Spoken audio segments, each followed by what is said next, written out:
Ai.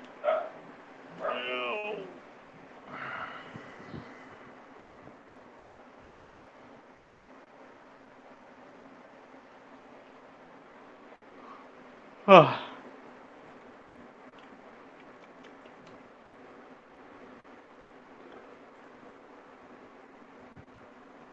Compartilhar minha telinha.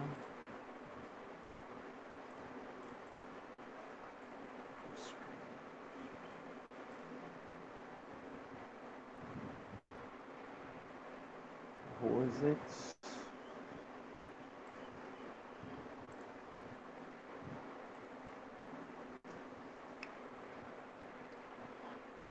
Um minuto. 1 minute for midnight. How?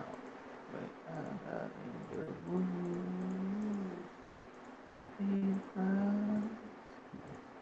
Midnight. Midnight. It's all night.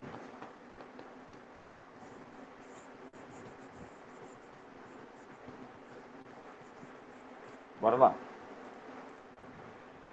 Quem está aqui? Vamos começar. Paloma Marília.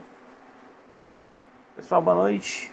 Vamos começar a nossa resolução da lista de exercícios, certo? Eu vou deixar assim, porque fica melhor de digitar, mais fácil de escrever, tá bom? Então vamos lá. Pessoal, eu montei essa lista olhando para a prova de vocês, certo? Então, o que está aqui vai cair na prova. Certo? Então, o conselho que eu dou é que vocês assistam às aulas específicas dos assuntos que estão nessa lista de exercício aqui. Tá bom?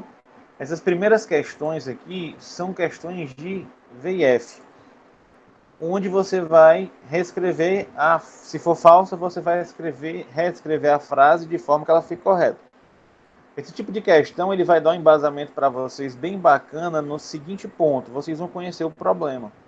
Por exemplo, grupos compostos cromóforos são responsáveis pela emissão de luz. Você lê essa afirmativa, você vai julgar se ela é verdadeira ou se ela é falsa. Ela é falsa. Por que ela é falsa? Você vai reescrever para saber se ela é falsa. Porque se você souber reescrever isso enquanto você faz a lista de exercícios, você vai tanto identificar como você vai saber a forma correta. Aí como é que isso é cobrado em prova? Não é cobrado assim, mas são aquelas questões que tem aserção razão, para saber se a primeira é verdadeira e é justificada ou não pela segunda, se a primeira e a segunda são verdadeiras. Ou aquelas questões onde eu boto 4 itens para você julgar qual é o correto. Certo? E a grande maioria das questões das provas de vocês são assim, porque nessa prova tem um pouco cálculo. Vocês viram muito cálculo na AP1, que vocês pegaram praticamente 3 volumetrias. Aqui até que tem algum, mas são muito poucos. Porque você só tem 2 volumetrias para trabalhar aqui. Certo? Conselho de amigo, não façam segunda chamada. Toda vez eu falo isso, reforço, que ela tá bem mais difícil, tá bom? Então bora lá. Ó, galera. Compostos cromóforos são responsáveis pela emissão de luz. Eu já caboetei para vocês. Esse item aqui ele é falso, certo? Esse item ele é falso. Por quê? Porque os grupos cromóforos eles são responsáveis pela absorção da luz. Vocês entendem isso? Vocês conseguem, quando eu falo grupo cromóforo, vocês conseguem entender o que é isso? Sim ou não? Só para lembrar para vocês, grupos cromóforos, pessoal, possuem ligação π e ou pares de elétrons livres. São exigências, tá bom? Para ser um grupo cromóforo. Beleza? As moléculas que possuem ligações duplas ou pares de elétron livre conseguem absorver energia monocromática. E aí, o que vocês me dizem? Marília e Paloma, verdadeiro ou falso? Eu acho que é verdadeiro.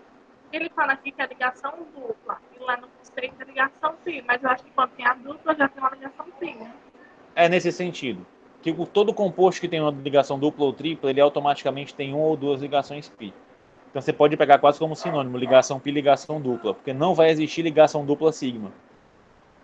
Entendeu? Pois é, eu acho que tá certo. É verdadeiro. O que pode confundir aqui é o seguinte, ó. Se é verdadeiro. O que pode confundir aqui é esse termo aqui, ó, monocromática. Ele é obrigatório ser monocromática, tá bom? Por quê? Porque eu estou falando de espectroscopia UV visível. É claro que os grupos cromóforos eles absorvem outras quantidades de energia, não necessariamente só absorvem energias monocromáticas. Mas para análise de espectroscopia em si, a energia absorvida precisa ser monocromática. Beleza? E o que é uma energia monocromática? É só a gente lembrar do seguinte: eu tenho a luz branca, eu tenho uma fonte de luz, certo? Irradiando luz, e ela, se for no visível, ela vai emitir luz de 180 nanômetros até 700 nanômetros. Ou seja, ela vai em várias cores, várias cromáticas, várias cores. O que é que eu faço? No meu sistema, eu passo por um processo de quebra de luz, onde eu fixo o comprimento de onda, por exemplo, 250 nanômetros. Esse comprimento de onda é que vai passar na minha amostra.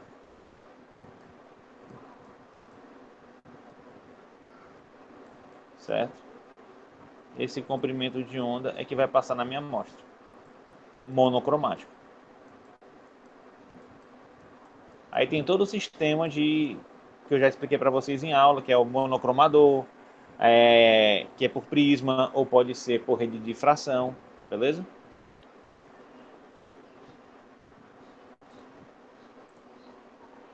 Então aqui, ó, a outra. A transição eletrônica é um fenômeno que ocorre com o átomo ou molécula. Verdadeiro ou falso?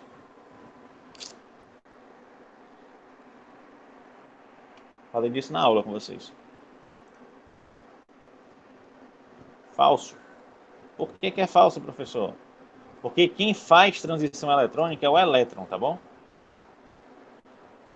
A transição eletrônica é um fenômeno. Ah, galera, espera aí. Fenômeno que ocorre com o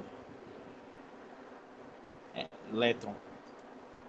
Ponto para vocês. Ninguém me avisou, mas eu lembrei agora. Eu tenho que terminar a aula, né? Verdade. Ninguém me lembra, né, galera? Se eu ficar calado, vocês ficam também, né? Eu tô avançando aqui no andamento. Eu tenho que completar a aula de vocês.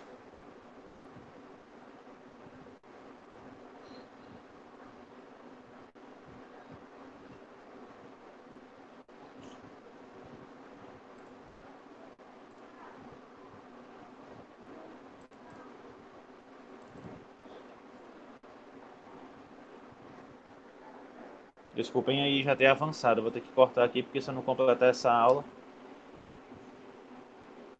vocês vão entrar na prova sem ter visto o conteúdo. Eu sei, claro. Agora vai só até cromatografia gasosa. Eu não vou entrar com nada de HPLC, tá bom? Então nesse ponto fiquem tranquilos. O que falta a gente ver aqui é só o sistema de injeção e os detectores. Certo? Então a gente vai até aqui na última aula. Aquecimento em gradiente. Beleza? Agora a gente vai começar a falar sobre sistema de injeção. Tá bom? Pessoal, sistema de injeção para cromatografia gasosa, para HPLC também, mas principalmente para GC, ela é muito importante, certo? Por quê? O sistema de injeção é aquele que é responsável por introduzir o teu analito na coluna. E a forma como esse analito entra na coluna é crítica. Por quê? Porque ela tem que entrar o mais imediatamente possível. Como assim, professor? Presta atenção aqui, ó. Tá aqui a minha mistura. Tá aqui duas misturas. Vocês conseguem perceber? Tá aqui dois analitos, ó. Só que aqui a amostra foi injetada de uma vez só. Certo? E aqui ela foi injetada aos poucos. Beleza? Então é como se eu tivesse começado a injetar e terminei de injetar aqui, ó. demorou mais tempo para injetar toda a amostra. E aqui essa injeção foi mais imediata. Olha o que acontece. A que eu injetei, que a injeção foi imediata, ela consegue se separar bem. E o resultado final é que eu tenho uma boa resolução de picos. Ó. Os picos não estão se misturando. Agora, quando essa injeção acontece de forma alongada, demorada, quando ela não é imediata, vai acontecer isso aqui, ó. Que a amostra está difusa. Aí, quando ela for sair, você vai ter esse fenômeno. Ó, picos um sobre o outro. Isso é uma baixa resolução. Deu para entender, galera? Então, se perguntarem para vocês, a injeção deve ser imediata ou ela deve ser demorada? Ela deve ser imediata, o mais imediata possível, beleza? Aí é aí que entra o sistema de injeção, que são os injetores, que a gente vai discutir três tipos de injetores principais, que são os injetores de injeção, o sistema de injeção direta na coluna, o sistema de injeção com divisão de fluxo e o sistema de injeção sem divisão de fluxo. Não se preocupem que é simples. Primeiro eu quero que vocês entendam. Eu tenho um desenho total? Tenho não. O que é um injetor? Lembra lá do nosso esquemazinho que eu mostrei para vocês lá na aula passada? Que eu tenho aqui um forno, a coluna cromatográfica dentro desse forno. E aqui, ó, eu tenho o meu sistema de injeção. E aqui em cima eu vou ter a minha seringa. Beleza? Não parece uma seringa, mas acreditem que é uma seringa. Então é aqui onde vem a minha amostra. Certo? E eu injeto a amostra. Essa injeção ela pode acontecer de três formas, como eu estava falando. O que eu quero que vocês entendam é que esse sistema aqui, ó, é o injetor. Certo? Ele é um injetor. Agora vamos adiantar. Ó. O injetor do tipo em que uma amostra é inserida diretamente na coluna, ou injetor do tipo on-column, certo? On-column, tem a amostra inserida diretamente na coluna cromatográfica. Da seguinte forma, está aqui a seringa, ó, com a tua amostra, está aqui a seringa,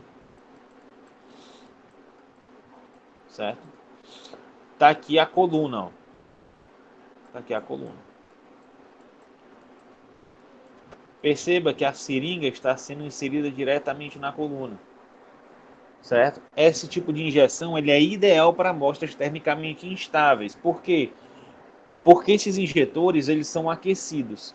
Se eu coloco uma amostra que tem uma instabilidade térmica no injetor e ela fica ali aquecida no injetor, ela pode se degradar no injetor antes de entrar na coluna. Ela não se separa, porque a amostra já nem existe mais. Então, quando eu pego uma amostra que tem uma instabilidade térmica muito grande, eu coloco ela diretamente na coluna. Certo? Não existe arraste no septo. O que é o septo? O septo é essa peça de borracha aqui, ó. Esse aqui é o septo, que é onde eu vou furar ele com minha agulha. Certo? Aqui, se você perceber, ó, eu tenho um fluxo de gás. Aqui vai entrar o fluxo do gás de arraste. Certo? Aqui vai entrar o gás de arraste. E ele vai preencher o teu detector, certo? Ele vai preencher o teu detector, tua amostra vem diretamente na coluna. Perceba que aqui na saída não tem nada. Então todo o gás de arraste está dentro aqui do teu injetor junto com a coluna. Alguma dúvida? Não ficou claro isso? Podem perguntar, galera. Cai na prova isso aqui, viu? Por isso que eu tô voltando. Se não caísse, eu nem falava. Bruno, por favor, repete aí, por gentileza. Repito. Bora lá. Aqui eu tenho um tipo de injetor diretamente na coluna. Para que eu vou usar esse tipo de injeção? Para amostras termicamente instáveis. Para amostras termicamente instáveis, certo? No meu injetor, nessa entrada aqui, ó, eu tenho o gás, certo? O gás de arraste ele entra aqui e preenche todo o injetor. Só que nesse caso, eu não preciso me preocupar muito com gás de arraste, porque eu tanto tenho o septo vedado, não vai passar gás por aqui e não vai passar gás por aqui, que é o split, beleza? E a minha amostra é colocada diretamente na coluna. E a temperatura média do injetor é 50 graus. Por isso que eu utilizo esse tipo de injetor para amostras instáveis. Beleza? O outro tipo de injetor, pessoal, é um injetor do tipo split, ou seja, com divisão de fluxo. O que é isso? É um injetor com esse formato. Ó. Mesmo esqueminha, seringa, septo, tem um volume de gás de arraste que vai ser inserido aqui, ó, que no caso aqui é 102 ml por minuto. O volume de gás que está penetrando no teu injetor. Perceba que a coluna está bem aqui, ó, e que a tua amostra vai ser inserida aqui, ou seja, a tua amostra vai ficar dentro do injetor antes de ir para a coluna, diferente do anterior. Para que serve esse tipo de injetor, pessoal? Ele serve para que eu garanta, primeiro, que a minha amostra esteja na fase gasosa. Ele age quase como se fosse uma coluna de retenção, certo? Aí, quando a tua amostra for inserida, ela vem para cá, aí, estando na fase gasosa, ela sobe e desce e entra na coluna. Temperatura do injetor, ó, bem mais alta. Já que eu vou usar esse injetor em amostras que são termicamente estáveis, beleza?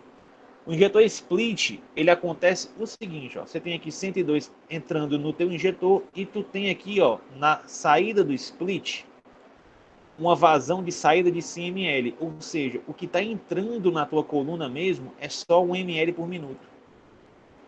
Do que? Do gás de arraste junto com a tua amostra, certo? Então, ó, somente 0,2 a 2% da amostra é injetada na coluna. Do que eu coloquei aqui, só entra aqui na coluna 2% no máximo.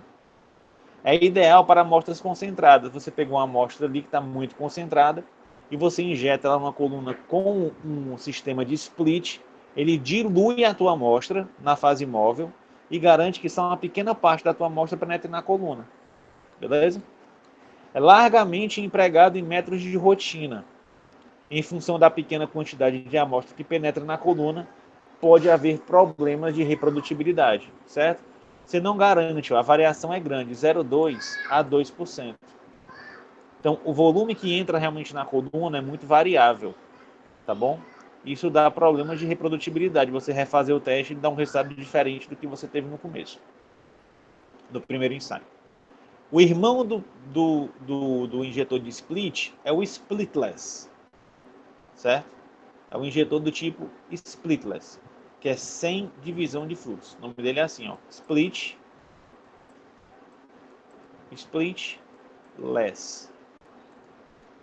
Perceba a diferença, ó. Não tem saída, ó.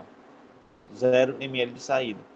E só é inserido a vazão de gás de arraste de 2 ml por minuto. Ou seja, uma vazão bem baixa.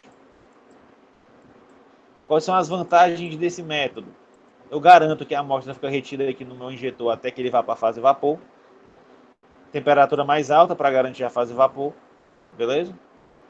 E eu garanto que até 80% da minha amostra vai para a coluna. Enquanto que o split garante que só vá no máximo 2, esse aqui garante que vai entrar 80. Qual é o melhor, professor?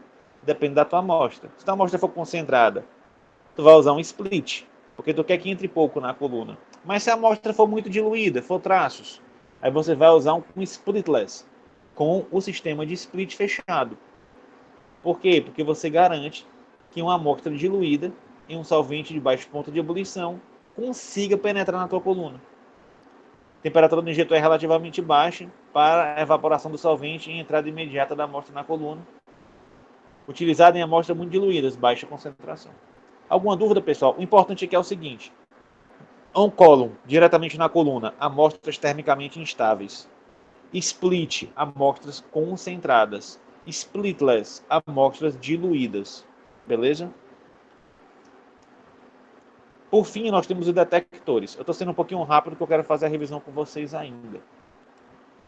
Certo? O que é que são os detectores? Naquele nosso esquema lá, o detector ele está aqui depois da coluna cromatográfica, que é o meu forno. O detector está aqui. é esse cara aqui, o detector, que vai identificar o sinal, captar o sinal de que? Da separação do analito. O analito veio aqui, se separou aqui dentro da coluna, ele vai chegar em quem? Vai chegar no detector. Esse detector vai gerar um sinal para aquele analito que chegou lá primeiro. Beleza? Os detectores, pessoal, podem ser universais, que são detectores que respondem a qualquer substância. Eles podem ser seletivos, respondem para substâncias com determinadas propriedades. Por exemplo, um detector de UV-Vis só vai detectar compostos cromóforos. Beleza? E também detectores específicos, que respondem para substâncias com determinado elemento ou grupo funcional. Você vai meio que rareando, certo? Um vai pegar uma propriedade geral, o outro vai pegar um grupo funcional específico ligado àquele teu analito, e o outro vai responder a qualquer substância. São os 3 tipos, beleza? Agora vamos falar dos detectores em si, de 3 principalmente, que é o DCT, condutividade térmica, o DIC, que é o detector de ionização em chama, DIC, e o DCE, que é o detector de captura de elétrons, que são os 3 principais e mais largamente utilizados. Certo? Pessoal, o detector de condutividade térmica, DCT, é um detector universal, ou seja, ele vai determinar qualquer tipo de amostra, certo? Que utiliza o princípio de que todas as coisas possuem algum grau de condutividade térmica. Então, ele é um condutividor de seletividade universal e utiliza o princípio da condutividade térmica para detectar o sinal. Beleza? O esquema do DCT é esse aqui, ó. Isso aqui é um DCT, detector de condutividade térmica. Aqui, ó, no 1, eu tenho um bloco metálico, certo? Isso aqui é o corpo do teu detector e ele é aquecido. Isso aqui é a alta temperatura, tá bom? Alta temperatura. Por quê? Porque tu tem que garantir que tua amostra não condense. Beleza?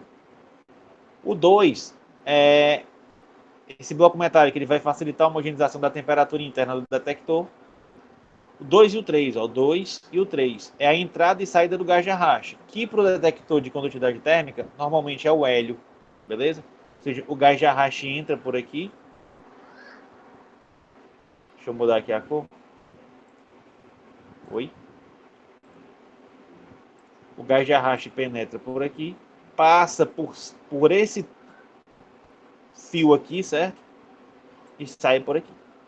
Beleza? Esse é o caminho do gás de arraste. O 3, o 4, pessoal, é o filamento aquecido. Esse filamento é o seguinte, é um filamento de tungstênio, igual aqueles filamentos de lâmpada incandescente, aquelas lâmpadas antigonas que se acendia de luz amarela. Quando você joga energia nesse filamento, ele aquece, certo? Se você coloca mais ou menos energia, ele vai aquecer mais ou menos. Eu quero que vocês entendam o seguinte, eu tenho um gás de arraste que está passando aqui, não tenho? Esse gás de arraste meio que está esfriando o meu condutor. Só que, perceba, eu quero deixar esse fio aqui a uma temperatura, digamos, de 100 graus. Certo? Quero deixar esse fio a uma temperatura de 100 graus. Para isso, eu preciso de uma potência, uma corrente, digamos de, sei lá, 10 volts. Para deixar esse fio a 100 graus. É óbvio que é mais que isso. Mas vamos dizer que é 10 volts. Você concorda comigo que se está passando só o gás de arraste aqui, esse potencial não vai mudar para manter a temperatura a 100 graus, já que é o mesmo gás que está passando constantemente pelo detector? Vocês conseguem entender isso? Agora, o que é que vai acontecer quando junto do meu gás de arraste passar o analito? Vocês conseguem perceber que vai mudar a condutividade térmica desse meio aqui? Ou seja, eu vou ou aumentar ou diminuir essa temperatura aqui. Perdão, eu vou aumentar ou diminuir a condutividade térmica do meio. Certo? Ou seja, para que eu mantenha essa temperatura constante, ou eu vou ter que aumentar a corrente, ou eu vou ter que baixar a corrente. Vocês conseguem perceber isso, pessoal? Sim ou não? Está muito complexo. Me avisem aí, me deem um feedback. Entendi não, Bruno. Vamos lá. Léo, imagina o seguinte. Tu tá... Aqui Pronto. pra mim tá cortando. Será que é minha internet ou é a sua? Não sei. Como é que tá pra vocês, pessoal? Aqui pra mim tá cortando. Léo, a tua internet, Léo, que tá normal. Beleza. Beleza. Então, ó. Vocês... Aqui, Léo, vamos lá, ver se você consegue me compreender. Eu tenho só o gás de arraste que tá em roxo passando.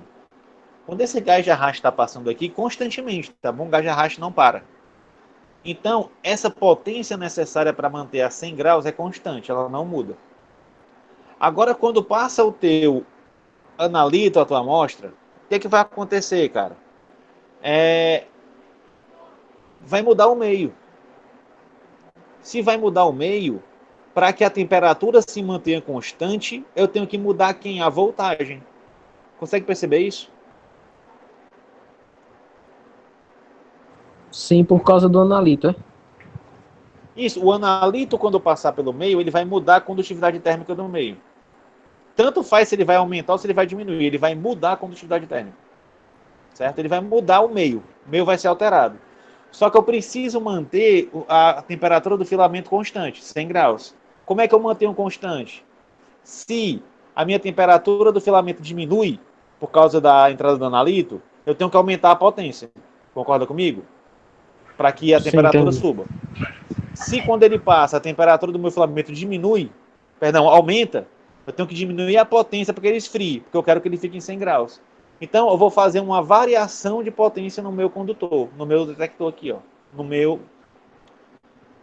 na minha corrente elétrica. Essa variação de corrente é que vai me dar o sinal analítico. E como tudo que existe tem condutividade térmica, é um detector universal. Captaram? Agora sim. É massa. Certo? Agora o detector de ionização em chama, galera.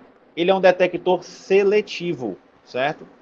Pois só consegue detectar moléculas que sofrem ionização na presença de calor. Por exemplo, os hidrocarbonetos. Grande parte das análises de petróleo que você faz com espectrômetro de massa, com cromatógrafo de gás, você faz com detector de ionização em chama, porque ele é bem sensível para hidrocarbonetos. Como é que é o esquema deles? É uma chama, certo? A gente tem o seguinte, ó. Essa chama aqui, pessoal, é responsável pela ionização da amostra. O que é a ionização da amostra? Eu tenho aqui, por exemplo, deixa eu mudar aqui a cor. Eu tenho um composto. Quando ele é ionizado, ele ganha uma carga positiva e negativa. Ou negativa, tanto faz. Certo? Uma ou outra. Ionização é isso, é dar carga. Quem é que faz isso? A chama. Então a função da chama é ionizar a amostra. Certo? A chama ausente de íons, pois o gás de arraste é inerte. Ó. Quem é o gás de arraste? É o N2. Nitrogênio é um gás inerte. Quem são os combustíveis? H2, hidrogênio, é o combustível, e O2 é o comburente. Então, eu tenho 3 gases entrando aqui, ao mesmo tempo. Esses dois juntos para pegar fogo, para fazer a chama, e o nitrogênio como gás de arraste. O nitrogênio ele é inerte, ou seja, ele não traz nada consigo. Ele não é ionizado pela chama. Só que quando essa tua chama, esse teu gás de arraste, vem junto com um analito, ó, tipo um hidrocarboneto qualquer, quando ele entra nessa chama, ele ioniza. Certo? Ele ioniza. Aí o que é que acontece? Eu tenho uma corrente elétrica aqui, ó. Eu tenho um detector. Eu tenho uma corrente aqui e uma corrente aqui. Você concorda comigo que enquanto está passando só o teu gás inerte, sem formar íons, se não tem íon, tem corrente... Lembra lá da soluçãozinha, ó. É o mesmo princípio. Tá aqui tua solução. Tá aqui tua corrente elétrica passando por dentro dela. Tem carga aqui dentro? Tem não. Vai gerar corrente? Vai não. A partir do momento que aparecer um íon, vai gerar corrente? Vai. Quando gerar corrente, eu pego o sinal. Essa corrente vai ser proporcional ao tipo de material. Certo? Cada material vai ionizar uma certa quantidade de moléculas, de íons, vai formar uma certa quantidade de íons e vai gerar uma corrente elétrica. Quanto maior a quantidade de íons formado, maior a corrente elétrica. Quanto menor a quantidade de íons formados, menor a corrente elétrica. Aí ele separa o sinal de corrente. Deu para entender, galera? Aqui no 2 é a entrada do gás de arraste, certo? O 3 e o 4 são os combustíveis e os comburentes. Beleza? E a reação que acontece com os hidrocarbonetos é essa, ó. Queima do carbono, ó, CH, ligação CH, com oxigênio vai formar os íons CHO e elétron. A formação desses íons aqui, ó, dentro dessa chama, é que vai gerar uma corrente elétrica que é detectada como sinal.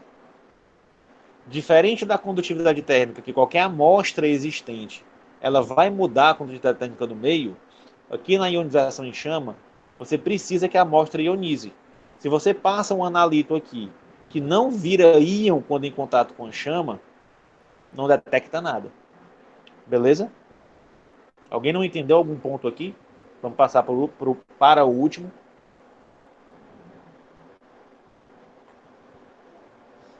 Que boa. Então vamos lá. Outro detector seletivo também, certo? Eu não abordei nenhum detector específico. Todos são seletivos aqui, no caso do DCT universal. O detector de captura de elétrons, DCE, ele é seletivo, onde a amostra é identificada em função da sua capacidade de alterar o fluxo de elétrons.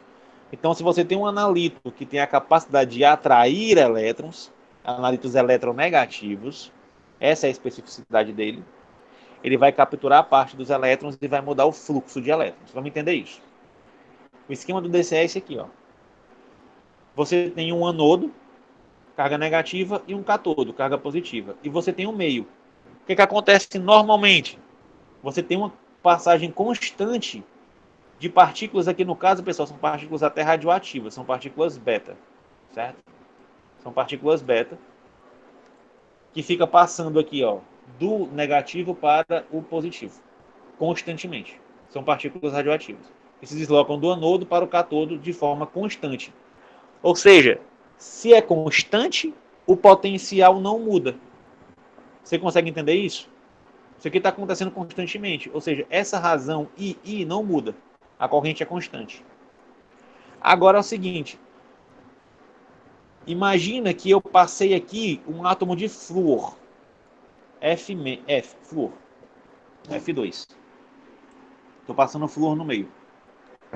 O que vai acontecer? Flúor é ou não é muito eletronegativo? É. Aí tu tá passando aqui nesse meio, ó. Nesse caso aqui, tu tá passando partículas beta. Que não é um elétron praticamente. Na verdade, ele tem todas as características de um elétron. Só não vou chamar de elétron porque ele não é elétron, é partícula beta. Certo? Aqui tu só tem a partícula beta. Enquanto que aqui tu tem a partícula beta mais o átomo de flúor. O que vai acontecer? Esse átomo de flúor é muito eletronegativo. Então ele vai atrair para si essas partículas beta. Vocês conseguem entender? Não é que vai formar ligação, tá bom? Ele vai puxar para si as partículas beta. Ou seja, vai mudar o fluxo. Quer ver um exemplo bacana? Para os homens. Homens, se vocês estão andando na calçada e passa, sei lá, Gisele Bündchen, mulher bem bonita. Imaginem aí o ideal de beleza de vocês. Sinceramente, vocês param ou não param para olhar? Sim. Mudou o fluxo. Não mudou não? Tu estava andando e algo mudou o teu fluxo. Tu foi atraído para aquele... Tu mudou o fluxo. Beleza? Agora para as meninas é só pensar no Rodrigo Hilbert. Você para olhar. Nem lascando que você não olha o Rodrigo Hilbert. Até eu olho o Rodrigo Hilbert. Beleza? Então, você muda o fluxo. É a mesma coisa. Você tem aqui um fluxo constante de elétrons e entra aqui o Rodrigo Hilbert, que é um átomo que atrai elétrons. Ou seja, esses elétrons vão ser atraídos por esse composto. Vão ser atraídos para esse composto, certo? e vão mudar o fluxo de elétrons. Quando muda o fluxo, muda a corrente. Quando muda a corrente, você gera um sinal. Esse sinal é registrado pelo teu analito que está passando ali pelo meio das placas. Beleza? Nossa senhora, é coisa, hein? É. Galera, olha que eu estou resumindo. Na cozinha. E também a fazer casa e a caçar. Certo? Além de falar sobre clay, a gente não vai falar sobre cromatografia líquida.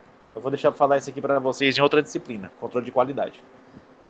Então a gente vai ficar por aqui, até GC, até essa parte de hoje, até detectores, esses três. É próximo semestre essa outra disciplina?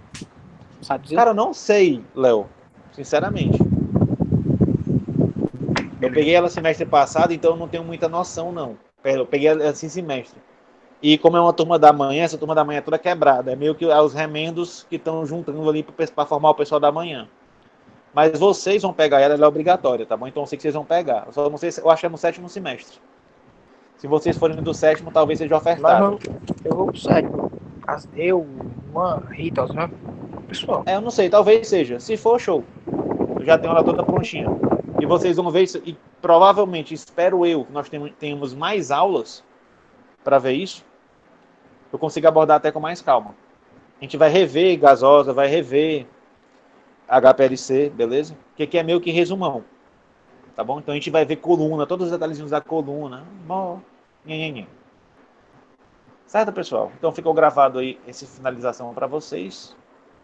E vamos no corre voltar para a lista. Que está... Aonde? Eu acho que é essa aqui.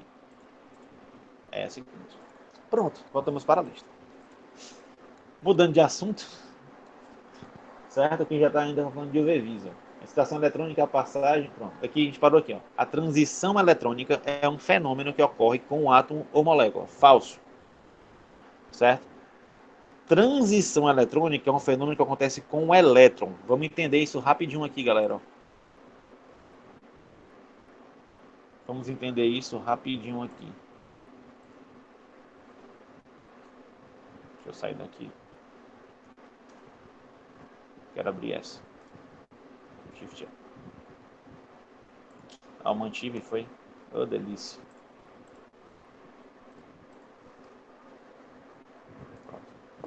Ó, galera. O que é transição? Aqui o teu átomo, ele recebeu energia, certo? Ele recebeu energia. E o elétron que aqui estava foi excitado. Certo? Ou seja, o elétron sofreu uma transição eletrônica. Ele saiu de um estado de energia mais baixa e foi para um estado de energia mais alta. O nome dessa mudança de estado é transição eletrônica. Mas esse átomo ou essa molécula, agora ela está excitada. Enquanto o elétron excitada, certo? Enquanto o elétron sofre transição eletrônica, a tua molécula fica excitada. Quando esse elétron volta para o estado fundamental, a tua molécula deixa de estar excitada. Deu para entender? Transição eletrônica, quem sofre é o elétron. Estado excitado é do átomo ou da molécula. Certo? Valeu. Espera aí que vem outro. Não é Covid que eu já me vacinei. Ai. Certo, ó. Nanana. Aqui.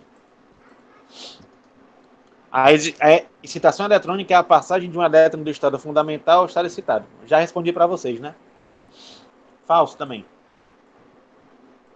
Bom, excitação eletrônica é a condição do átomo ou molécula com os elétrons no estado excitado. Beleza? Vamos avançando. A absorção molecular ocorre quando um elétron passa do estado fundamental para o estado excitado. A absorção molecular ocorre quando o elétron passa do estado fundamental para o estado excitado. Verdadeiro. Verdadeiro. Certo? É isso aqui, ó. Absorveu a energia, foi do estado fundamental para o estado excitado. Quando, isso aqui, ó, é a absorção.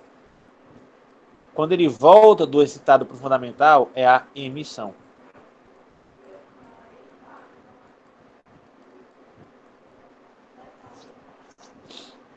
A lei de Lambert-Beer independe do caminho óptico. E aí, galera, verdadeiro ou falso?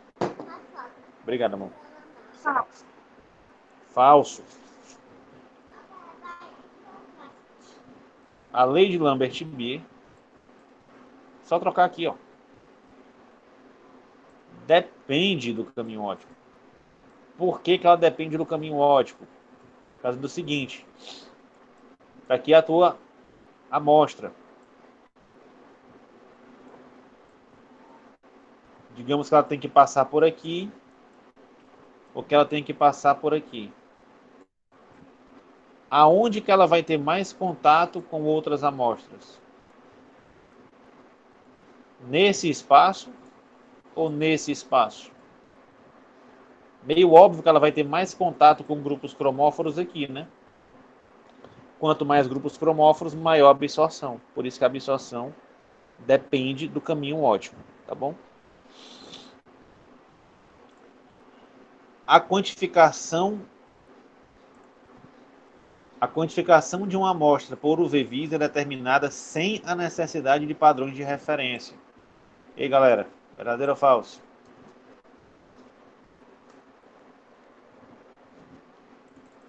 O que é que vocês acham?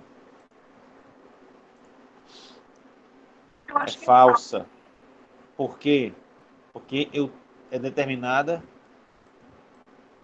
com a necessidade de padrão de referência. Por quê? Vamos entender esse negócio de padrão de referência aqui. Seguinte. Se eu tenho uma amostra dentro de uma cubeta, certo? Se eu tenho uma amostra dentro de uma cubeta, eu simplesmente vou tirar um resultado daqui, que é o seguinte. Absorbância. Eu sei que essa absorbância, pela lei de Beer, ela é proporcional à absorvetividade molar, à concentração e ao caminho óptico, L. Eu sei disso.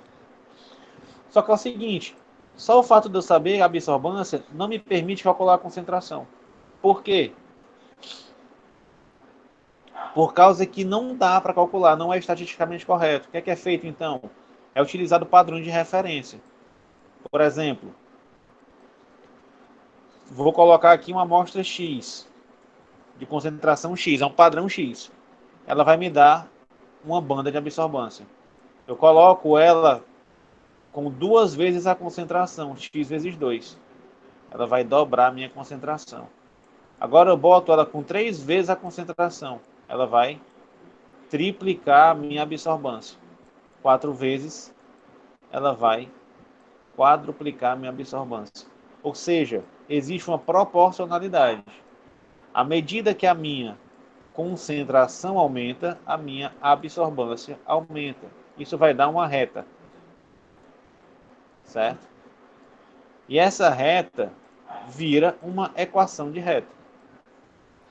Que essa reta, sim, vai relacionar a tua concentração com a tua absorbância. Ou seja, a tua amostra desconhecida Y aqui, tu detectou a absorbância dela. Aí tu vem aqui, qual a absorbância dela? É tanto. Qual é a concentração dela? É tanto. Você só consegue fazer isso se você tiver esse gráfico. Ficou claro, pessoal? A resposta é simples, depende. O motivo teórico é esse.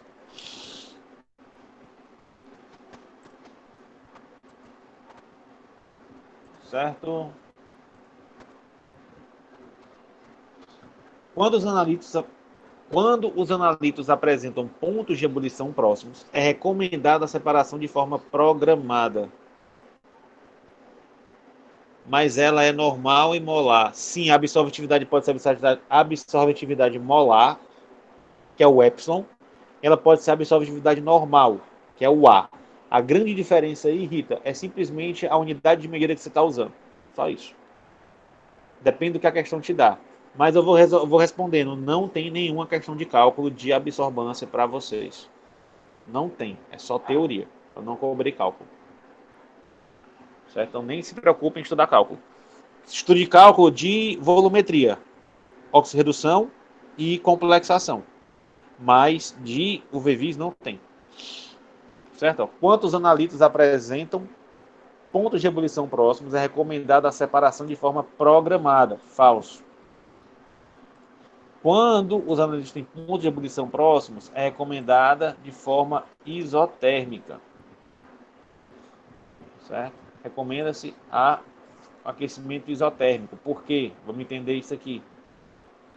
Está aqui uma coluna cromatográfica. Está aqui o analito A.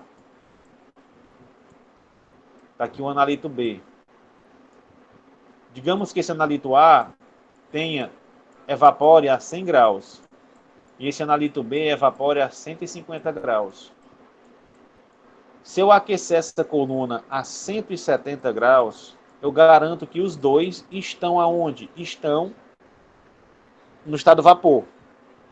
E como a diferença de temperatura entre eles é pequena, a saída deles aqui no detector vai ser mais ou menos no mesmo tempo. Certo? O A vai sair primeiro, porque ele evapora mais rápido, e o B vai sair um pouco depois. Mas a diferença aqui vai ser o quê? De no máximo, esse aqui sai com 5 minutos, esse aqui sai com 7 minutos. Diferença pequena de um para o outro. Diferente do seguinte. Pegar outra coluna aqui, ó. Mesmo analito. Agora o analito X e o analito Y. O analito X é 100 graus. O analito Y é 300 graus. Ou seja, eu vou ter que aquecer essa coluna a 310 graus pelo menos, para garantir que todo mundo esteja no fase vapor, né? Só que o que vai acontecer? Esse cara aqui, o X, pessoal, eu tenho uma diferença de 210 graus de energia. Ou seja, todo o excedente vai para a velocidade. Ou seja, esse cara vai sair muito rápido. Ou seja, o analito X vai chegar ao fim da coluna muito rápido. Questão de 5 minutos. 5 minutos de análise. Enquanto que o analito Y, para evaporar é 300 graus. Eu botei a 310. Só tem 10 graus a mais do que ele aqui. Então esse cara vai demorar muito para chegar aqui do outro lado. Quando ele sair da coluna, talvez demore lá os seus 30 minutos. Qual o problema dele demorar 30 minutos para sair da coluna? Dinheiro. É 30 minutos passando gás de arraste, que é caro. Certo? O que é que você faz? Você programa o aquecimento. Por exemplo, você deixa a temperatura a 310 até sair o primeiro analito. Depois você aumenta a temperatura para 400 graus para acelerar a saída do outro, fazendo ele sair, sei lá, em 10 minutos, economizando aí 20 minutos de análise. Deu para entender a diferença? Aqui, ó, se a diferença for menor que 100 graus, eu deixo ele isotérmico, eu não mudo a temperatura. Agora, se essa diferença for maior que 100 graus, eu vou utilizar uma temperatura programada. Ela vai aumentando ao longo do ensaio. Dúvidas?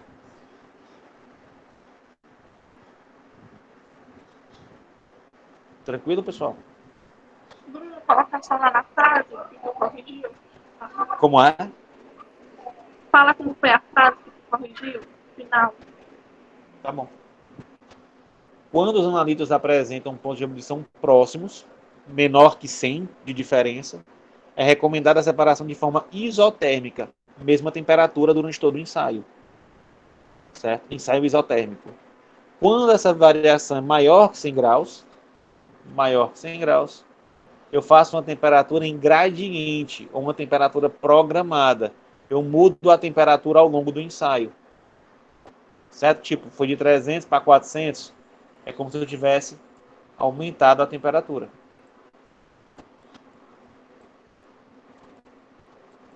Entendeu? Pronto, era só para completar. Obrigada. Seguindo. Deixa eu ver. Tem muitas perguntas. Não, lá. Analisa alternativas abaixo, né? Os tipos de fase estacionária são adsorção, partição, troca iônica, afinidade e exclusão molecular. Que eu posso até botar bioafinidade, se você quiser. E aí, pessoal, verdadeiro ou falso? São só esses 5 tipos? Estou respondendo já. Verdadeiro. Tá bom? Aí na aula tem explicando bem direitinho o que é cada uma, tá bom? Mas são esses 5. A adsorção é só física. A partição é a solubilização no filme da fase estacionária. Troca iônica é quando eu tenho diferença de cargas. Afinidade é tipo enzima. E exclusão molecular é por tamanho de poro, tamanho de molécula. Na minha aula gravada tá tudo bem explicadinho. Vocês voltam lá para assistir, tá bom? Aí ele pergunta aqui, ó, a cromatografia preparativa tem como principal objetivo quantificar os analitos presentes em uma amostra. Pessoal, isso é falso. Falso por quê, professor? Falso porque a cromatografia preparativa tem como principal objetivo concentrar os analitos presentes em uma amostra. O que é concentrar?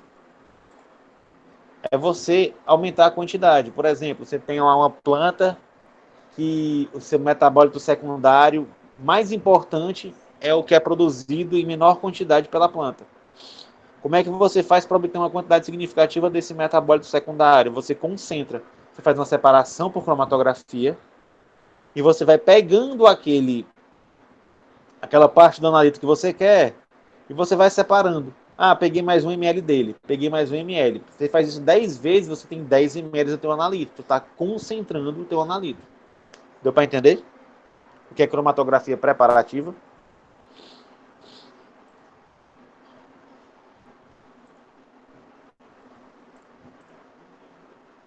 A cromatografia gasosa, a fase estacionária utilizada é um gás.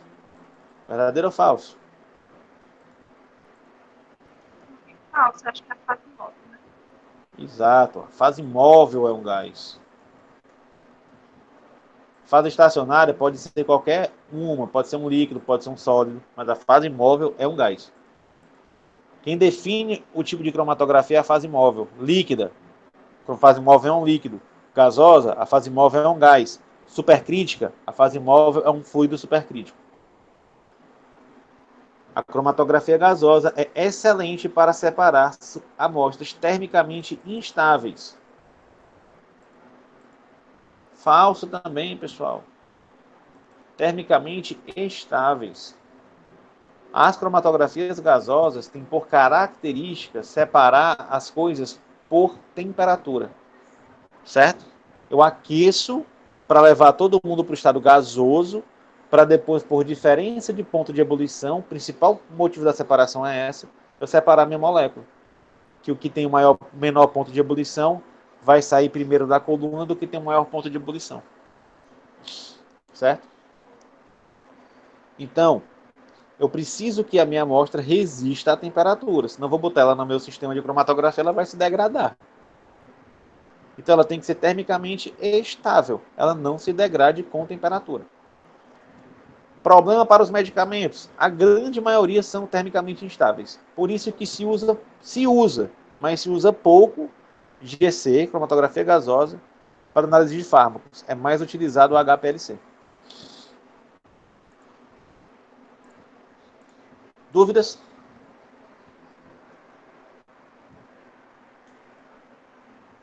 Bora em seguida.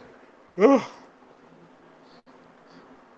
lá. Ó. O injetor do tipo split e splitless, com divisão de fluxo e sem divisão de fluxo, são utilizados respectivamente em amostras muito diluídas e em amostras muito concentradas. Acabei de explicar, né? E aí, verdadeiro ou falso? Você presta atenção no que eu disse lá? Falso. Falso. Split amostras concentradas. Splitless amostras diluídas. Vou até fazer assim, ó. Splitless, split.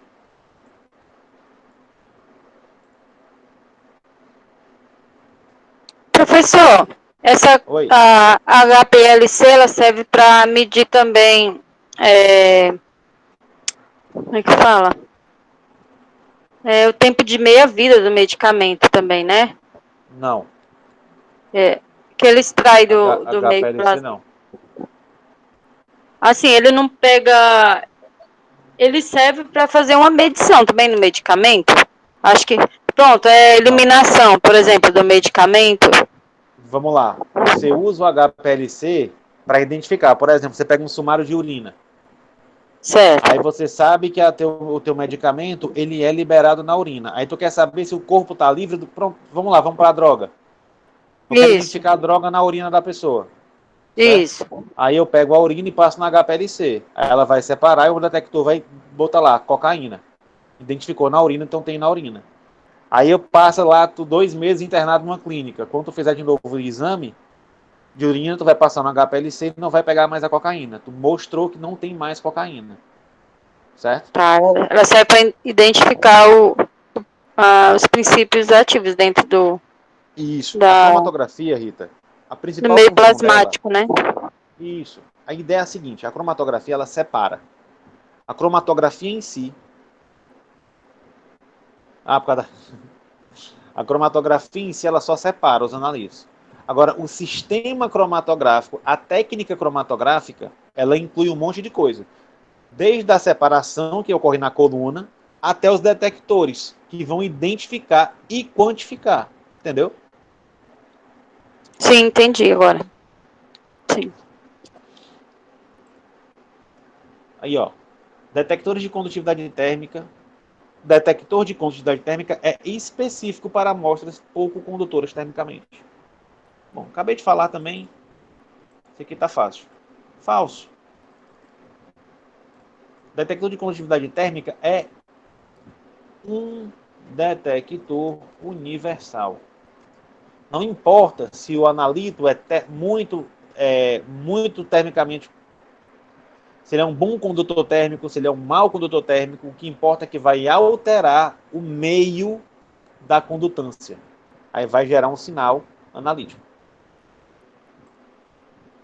Aqui, ó. As pré-colunas utilizadas devem possuir fase estacionária diferente da coluna principal, pois elas agem como filtro, garantindo a chegada somente dos analitos de interesse à coluna principal. Galera, é falso. Vamos entender o seguinte, o que de acho é uma pré-coluna. Deixa eu diminuir a fonte aqui, senão não vai caber. O que é uma pré-coluna? Pré-coluna é uma coluna que fica antes da coluna. Sério, professor, que pré-coluna é isso? Pré-coluna é isso. Agora eu tenho 2 tipos de pré-coluna na cromatografia gasosa. Eu tenho as pré-colunas de retenção, que vão garantir que a minha amostra vá para o estado vapor. Tipo o injetor, uma pré-coluna de retenção, tá bom? E eu tenho as pré-colunas de guarda. O que é uma pré-coluna de guarda? Ela tem a função de proteger a tua coluna principal. Proteger como? Imagina que você colocou um analito que vai se ligar de forma permanente na fase estacionária, inutilizando a fase estacionária. Uma coluna capilar, por exemplo, é R$6.000. Certo? Aí tu vai lá, passa o ano, aí vai lá o aluno, deixa eu ver se isso aqui separa. Aí injeta. Aí estragou uma coluna de R$6.000. O que é que o professor faz com um aluno desse? Manda matar. Mas para não mandar matar o aluno, o que é que existe? Existe uma pré-coluna de guarda. Certo? Qual é a função dela? Ela tem a mesma fase estacionária da coluna normal, da principal. Idêntica à coluna principal. Só que ela é curtinha. Faculdade paga. Paga, mas os cagaços é grande, viu? Ela tem a mesma fase estacionária. Só que ela é curtinha. Ela vai ter, por exemplo, enquanto uma capilar tem 100 metros, pode chegar a 100 metros, ela vai ter 10 metros. Aí, se ela quengar ali, ela quenga na de guarda. Aí eu consigo tirar, em vez de gastar 6 mil, eu gasto 600 reais. É lucro. Beleza? Então a ideia é essa. Então a pré-coluna utilizada deve possuir devem possuir a mesma fase estacionária da coluna principal, pois devem agir como um escudo, como uma proteção para a coluna principal. Beleza? Aí ele fala que ainda é o seguinte: quanto menor for o diâmetro das partículas que preenchem a coluna de HPLC, esse aqui não vai cair na prova de vocês, então esquece. Esquece. Não vou explicar coisas que vocês vão endoidar. Vamos lá. Vamos para a CCD aqui, depois eu volto para a iodometria. A CCD, cromatografia de camada delgada, ocorre em colunas de vidro, onde os analitos são separados por força gravitacional. Tá tudo errado. Certo? Primeiro que a CCD é uma cromatografia planar. Então, a CCD ocorre em placas cromatográficas, onde os analitos são separados, são arrastados, onde a fase móvel é eluída por capilaridade.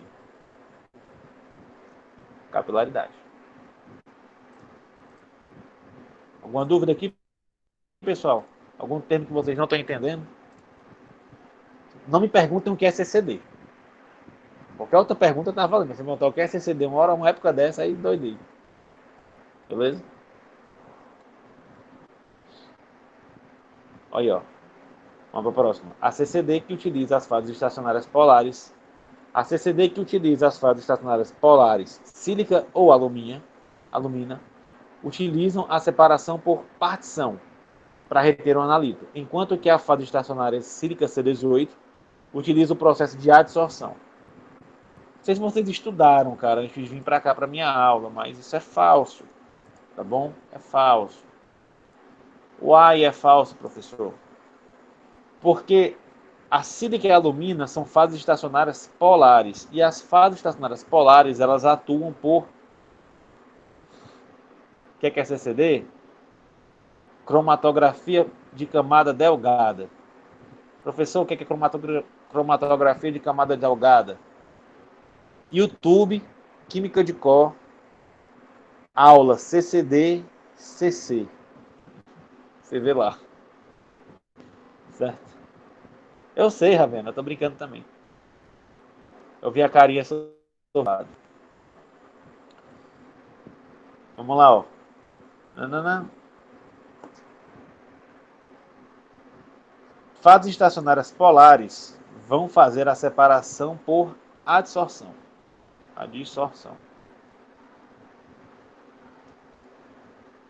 Certo? Enquanto que a fase estacionária C18, que é uma fase apolar, ela utiliza o processo de partição. O processo de partição, galera, é como se eu fizesse um filme da fase estacionária em cima de um suporte sólido, que é o suporte de sílica, no caso. Bruno, então as duas pode ser sílica, né? Só que a polar seria a sílica 18. Não, né? Vamos lá. Deixa eu abrir aqui um slide de branco.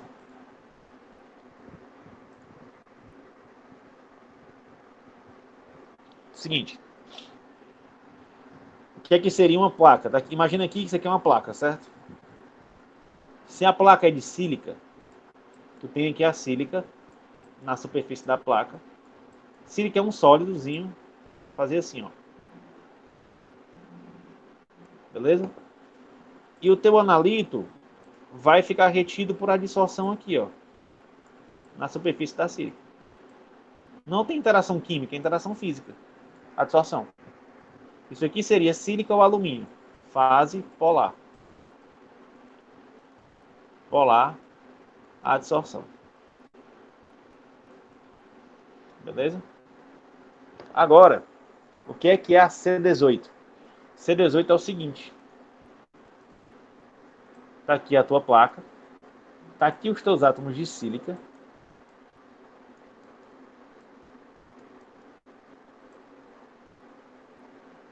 Só que ligado a esses átomos de sílica, você tem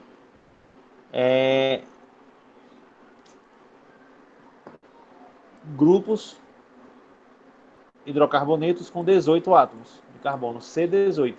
São 18 carbonos ligados ao suporte de sílica. Certo?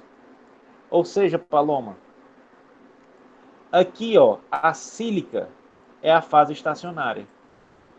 A sílica aqui, ela é só um suporte. Suporte para quem?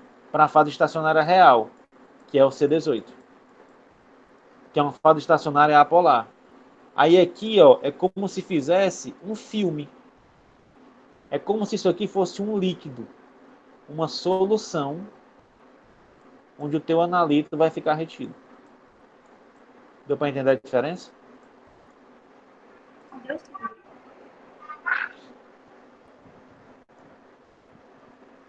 Beleza? Os reveladores químicos. Mantém. Os reveladores químicos têm função de revelar as manchas, os spots dos analitos. Uma das principais técnicas de revelação é o VVIS, que é uma técnica destrutiva. Falso. Falso. Certo? Por que é falso? Porque ela é uma técnica não destrutiva. Qual é a técnica que é destrutiva?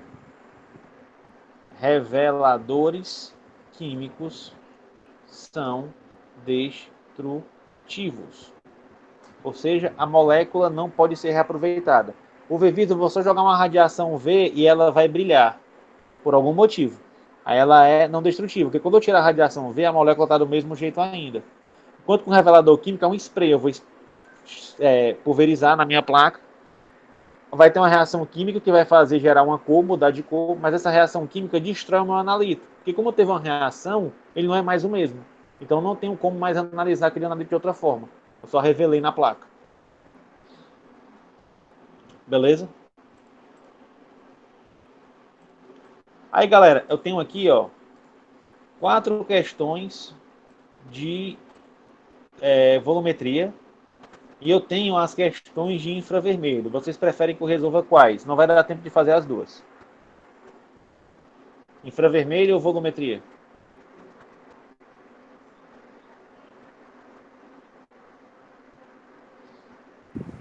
Volumetria. Show. Vamos lá, ó. Análise ainda de EIF. Ó. A iodometria e a iodimetria são técnicas, respectivamente, diretas e indiretas, que utilizam o iodo, no primeiro caso, para analisar agentes redutores e no segundo caso, para analisar agentes oxidantes. É falso. Vamos explicar. People, seguinte. Iodometria é uma técnica indireta. Indireta. E a iodimetria é uma técnica direta. Beleza? Direta. Direta. Certo? Que utilizam o iodo. No primeiro caso, iodometria, para analisar agentes oxidantes. E no segundo caso, para analisar agentes redutores.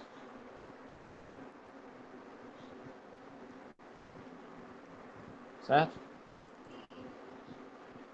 Oxidantes. Redutores. Tá aí a relação. Beleza? Só para vocês entenderem, o que acontece é o seguinte, ó. A iodimetria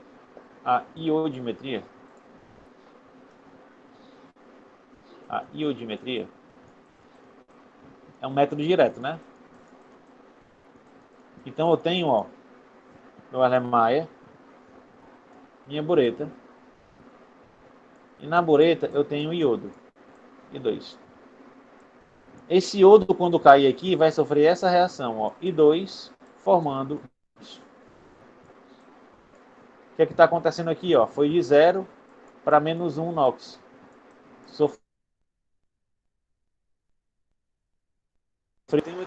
Um agente redutor. Isso na iodimetria. Na iodometria,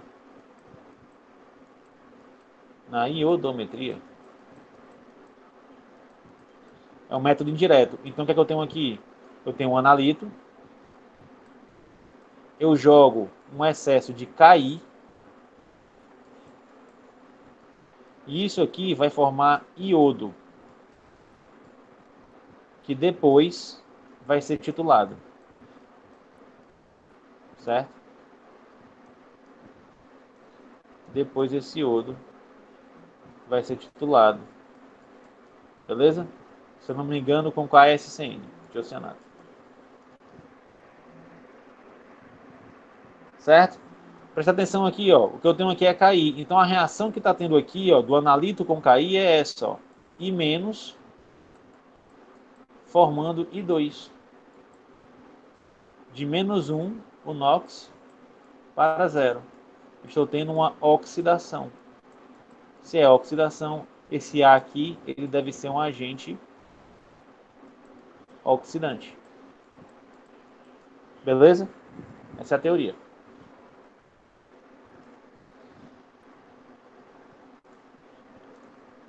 A dicromatometria e a permanganimetria são utilizadas na análise de agentes redutores, sendo que o dicromato, mesmo sendo um oxidante mais fraco que o permanganato, ainda é mais utilizado, pois o primeiro não precisa de indicador em função da sua cor.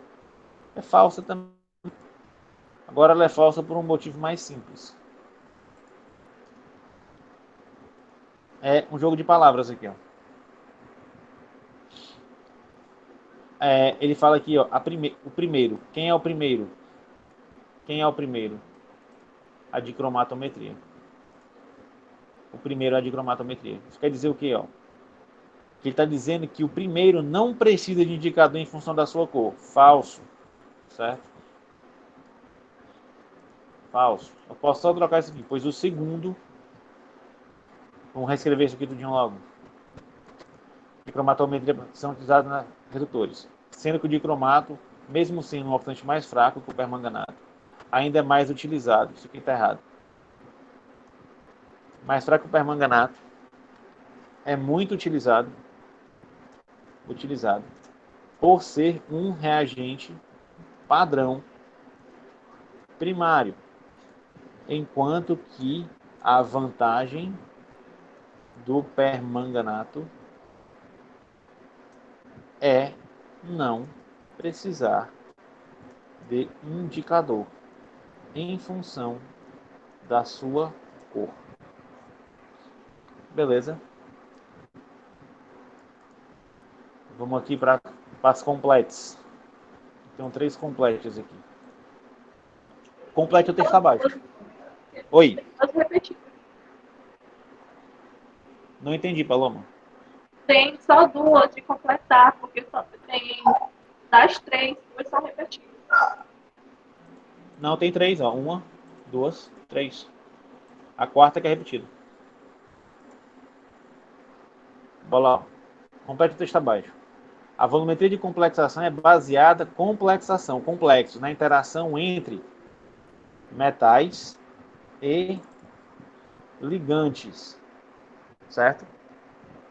Onde são classificados como os metais são ácidos de Lewis. Ácidos de Lewis. E os ligantes são bases de Lewis. Certo? Isso aqui é a teoria lá, tá bom? A última pode ser classificada como os ligantes podem ser classificados como monodentado, bidentado, etc. O ligante mais utilizado em análise volumétrica é o EDTA, que é um ligante hexadentado, dependendo do estado de oxidação, que permite que o mesmo consiga formar complexos estáveis com mais de 40 cátions diferentes. Então, esses aqui são os completos desse item. Tá bom? Aqui, ó, a volumetria de complexação pode ser utilizada para analisar praticamente todos os elementos da tabela periódica. Para isso, são utilizadas várias técnicas, como mascaramento, titulação de deslocamento, titulação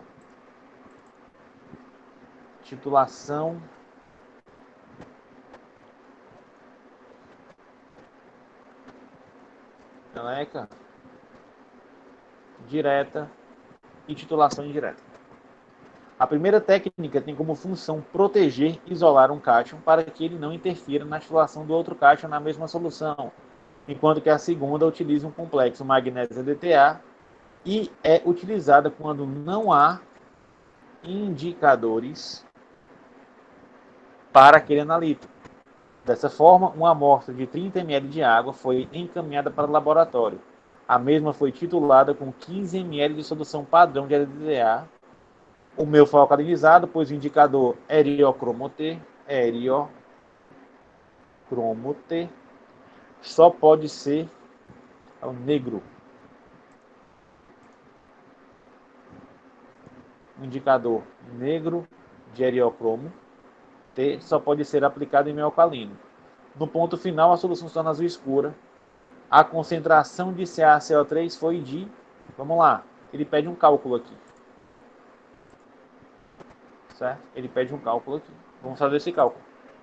O texto é grande porque tem um monte de complexo, tá bom? Mas não é nada misterioso, não. O cálculo é bem simples, ó. Ele está te dizendo que 30 ml, uma amostra de 30 ml de água, foi encaminhada para o laboratório. A mesma foi titulada com 15 ml de solução padrão de ADTA. Certo? Quem é que vai ser identificado aqui? O cálcio. Tá bom? Então, pessoal, é simplesmente M1, V1 igual M2, V2. Professor, eu não preciso ver nem a reação, não? Galera, com complexação não precisa nem ver a reação, porque todas as complexações, elas são de proporção 1 para 1. Eu não preciso nem da equação para fazer aquela adaptação da fórmula. Eu posso simplesmente pegar aqui e começar, ó. 15 ml de padrão de ADTA. Então foi 15 ml de uma solução 0,3. Isso aqui vai dar igual a concentração 2 no volume de 30 ml. Certo? Então vai dar... Deixa eu abrir aqui minha calculadora.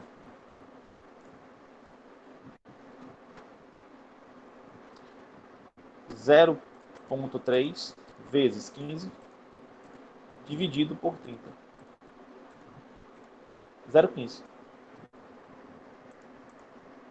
M2, 0,15 mol por litro.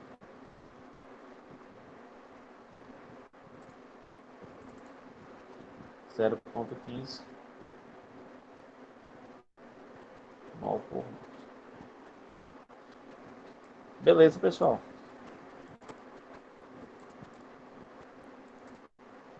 Bruno, uma pergunta bem rapidinho. Aí foi em ml, né? Não interfere não. Você tá Não entendi, Paloma. Pode repetir? A concentração, o volume que você colocou foi em ml, né? Ele não vai interferir não, você tá com a concentração não? Não se eu estiver aplicando essa fórmula. O que eu preciso nessa fórmula é que o volume desse lado esteja igual a desse lado. Agora, se você quiser encontrar o número de mols, por exemplo, eu perguntar a massa de cálcio. Para tu achar a massa, tu tem que trabalhar com mol. Para de mol, tu transferir para grama. Tipo, se tu quiser saber o N, se tu quiser saber o N aqui, certo? Aí esse volume aqui tem que estar em litros. Tá bom? Aí esse volume aqui tem que estar em litros. Deu para entender? Deu sim. Porque tu vai ter sempre que o N, no final das contas, o N do EDTA vai ser igual ao N do carbonato, do Ca. Certo? Você pode escrever até assim, ó. Número de mols é o quê? É a concentração, M1, vezes o volume, V1. Igual. Aí eu não coloco essa mesma fórmula aqui, ó. Eu coloco a fórmula do número de mols, que é a massa, dividido pelo peso molecular. O peso molecular tu teria que ter, a concentração tu teria que ter, e o volume tu teria que ter. E esse volume seria em litros. Tá bom? Deu para entender? Sim. Isso é se eu mudar a pergunta, tá bom? Isso é se eu mudar a pergunta. Mais uma. A dicromatometria é uma técnica menos utilizada do que a permanganimetria, mesmo o dicromato sendo um padrão primário, pois o dicromato é um oxidante mais fraco do que o permanganato, fazendo com que a sua aplicação seja mais limitada. Uma das vantagens da dicromatometria é a possibilidade de utilizar os ácidos HNO3 e HCl, onde um deles é utilizado na extração de ferro de minerais. Esse aqui seria o completo dessa aqui. E galera, é basicamente o que está na aula de vocês, só que na forma de questão. Dá tempo de resolver essa aqui ainda. Rapidinho. Identifique o grupo funcional. Pessoal, eu sou bonzinho demais. Eu sou bonzinho demais. O que é que vocês vão procurar?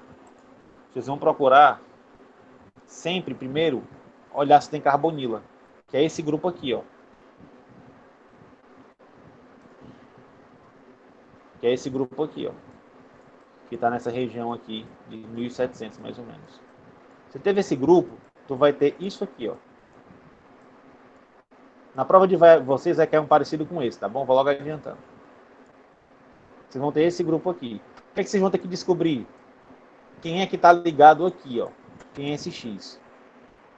Como é que vocês vão descobrir? Tem tudo isso explicado na aula. Se existe essa banda e eu tenho uma banda larga nessa região, esse X aqui, ó, ele é o OH, ácido carboxílico. Beleza? Tá aqui a banda, ó. Tá aqui minha banda é 1700. Aproximadamente. Repara que eu não tenho... Então eu tenho isso aqui, ó. C dupla O. Repara que eu não tenho mais nada aqui que indica que é água, que é nada. Ou seja, é basicamente C dupla O. Só que repara bonitinho, eu tenho duas bandas muito parecidas, ó. É como se eu tivesse dois desse aqui, ó. Quem é que tem dois desse? O anidrido. Tem esse formatinho aqui. Isso tem na aula de vocês. Beleza? Aqui a mesma coisa. Eu vou olhar a banda. Olha a banda aqui, ó. Entre 2000 e 1500. Banda de 1700. Ou seja, eu tenho isso aqui. Aí vocês vão olhar. Eu tenho aquela banda larga que indica água? Tenho não. Eu tenho uma banda que indica nitrogênio? Tenho não. Eu tenho essas duas bandas aqui, pessoal, ó, que indicam a ligação C dupla O H. Ou seja, isso aqui é um aldeído. Aqui, povo, a mesma banda, C dupla O. Vocês estão vendo a banda larga da água? Não. Vocês estão vendo uma banda dupla que indica nitrogênio? Não. Vocês estão vendo aquelas bandinhas que estavam aqui no último espectro? Não. Então não é aldeído, não é amina, não é ácido clorhídrico. Se não é nada, só pode ser acetona. É o que sobra. Vocês têm na aula de vocês um esquema de como fazer isso, tá bom? Não tem como errar essa questão na prova. E aqui, por fim, vocês têm a mesma banda aqui, 1700. E vocês têm as bandas características do nitrogênio. Então isso aqui é uma amida. C dupla O, NH2. E, sim, Galera, sei que foi um pouco aperreado a resolução da lista, mas, sinceramente com vocês, de forma bem sincera. Deixa eu só encerrar aqui a aula, peraí. Rapidinho.